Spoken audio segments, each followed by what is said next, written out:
You are listening to How to Get Over Your Ex, episode number 351. How to stop songs from reminding you of your ex.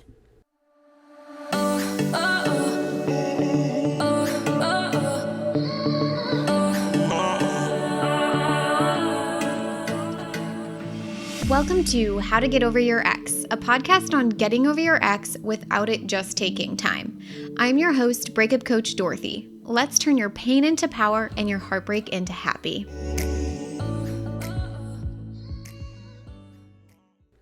Hello, beautiful brave hearts. How is everyone doing? I am so excited to be here with you today.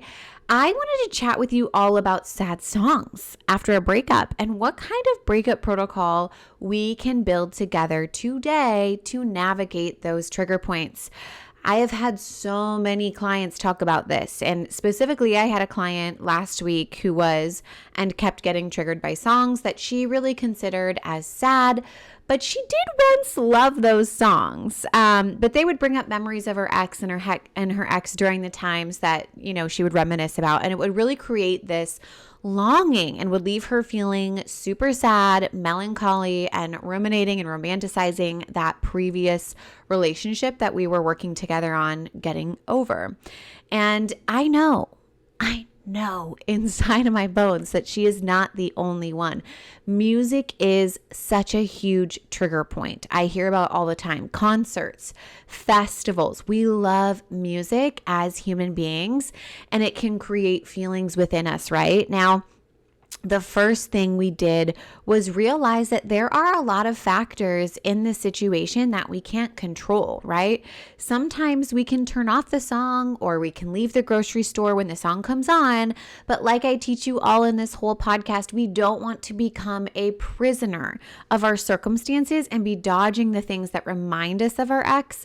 We want to reduce desire for an attachment to our ex so that triggers become kind of null and void.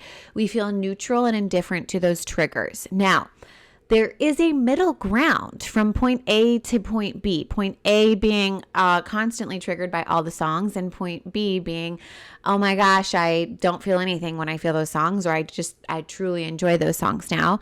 There's a middle ground in getting there when we haven't fully reduced desire and attachment, but we are working on it, and we still have to quote unquote deal with these emotional triggers like songs. This could be anything, but we're going to talk about songs specifically today.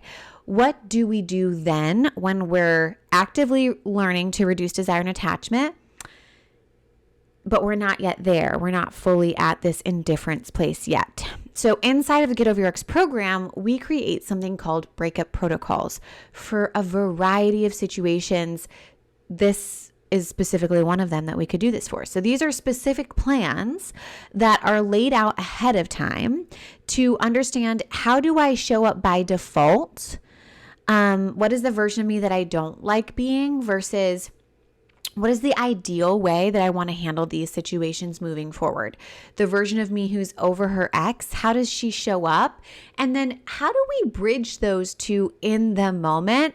And we come up with what we call an in the moment plan. So I am actually going to give you this client's example because it was so good. And I want you to use it to help you craft your own breakup protocol for situations like this if you are constantly triggered by songs in your breakup. Are we ready? So excited. So my client would first hear the song, right? Like we would, the song would hit her ear. She would hear it. And by default, she would instantly start feeling longing. Now, we know that thoughts create feelings. So we had to back it up. We had to slow it down. It oftentimes feel like the feeling hits you without a thought. We totally get that. I'm on board with that. And if we can back it up enough and slow it down and ask, what am I thinking that's creating that experience for me? For her, she would think, oh my God, I wish I was with him, which would instantly create a longing as soon as she heard the song. And when she felt that longing, she would then ruminate about all the old times, think about all the good moments, romanticize her ex, make up these dramatic stories about reconciliation in her brain, project fear into her future if she were never to have him back, which would then leave her in this experience of not creating the scenarios and the experiences that she wished she would have in her life. Now, her ideal reaction to songs was a little bit beyond, I would say, neutrality and indifference, which I kind of liked. I was kind of on board. I was like, yeah, let's do it. And we coached, and what we landed on was a song comes on, and then instead of thinking, I wish I was with him, because she doesn't actually want to be with him, we've done lots of coaching on all the reasons as to why he's not aligned and right for her. A more accurate statement was more so, these experiences will be better with the right person, and they are just around the corner. And when she lived in that belief, it really left her feeling not indifferent or neutral, but actually relieved, which I love. I love that idea, feeling relieved in the moments you hear the songs that you used to be triggers. And when she was relieved, the way that she shows up and acts when she's feeling relieved is she actually starts thinking about and planning some of these things with the right people, implementing them and creating those experiences that she ultimately was longing for, and then having them then or in the very near future. Like, how amazing is that? She was creating better experiences than the ones she would romanticize about, which I think we all could do a little bit more of. Can you imagine creating experiences that are better than the ones you're romanticizing about with your ex? So those songs actually don't have to be sad. They get to be hers. She gets to re-own that experience, and she gets to feel however she wants to feel about those songs. And she has the opportunity to make them something that she actually feels relieved by, which is so different. What a breath of fresh air, right? So the songs went from something that used to trigger her and make her feel sad to, wow, these songs actually bring me relief. Mind blowing. So good. So now here's the most important part of a breakup protocol that I do not want you to miss. It is called the in the moment plan, because there's a gap between how you're naturally showing up and your ideal, what we would call model. There's a gap between the way that you by default show up, think, and feel, and where you're going, your ideal version, the place that you want to be. Okay. So the in the moment plan helps you practice the ideal version in the moment, hence the name. We love it. Super creative.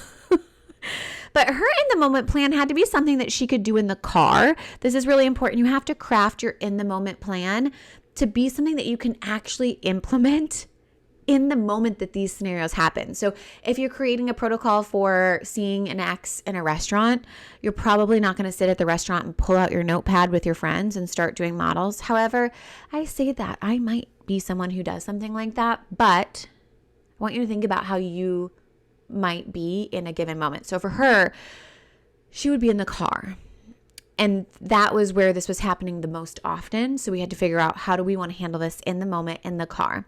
So number one, she wanted to notice the default thought and feeling that was creating the experience. And it was, I wish I was with him, was the default thought, which would then create the feeling of longing. The second thing was looking at trees to create space and distance from the thought feeling pair.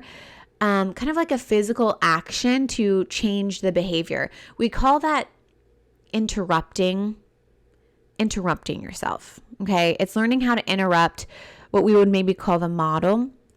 But we want to interrupt your thought feeling and then your action. Because there's times where we have a thought and a feeling and we don't act upon it. And that's available to you once you start waking up and becoming more aware of what's happening in a given moment. So because we've created this protocol, she is now able to say, okay, my trigger is to look at trees to help me interrupt my thought feeling from my action. I can have the thought and feeling without taking action on it.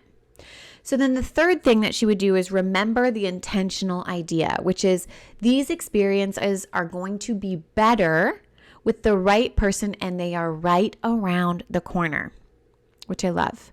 And then that would lead to her starting to plan and implement these things in her head and create the actual experiences that she wants. And number 4 of her in the moment plan is, I get to like these songs and experiences. These get to bring me relief now. Like, that isn't an option that I get to experience now, is I get to feel relieved in this experience instead of longing, because I can recognize that my thought feeling is just a breakup lie presenting as truth.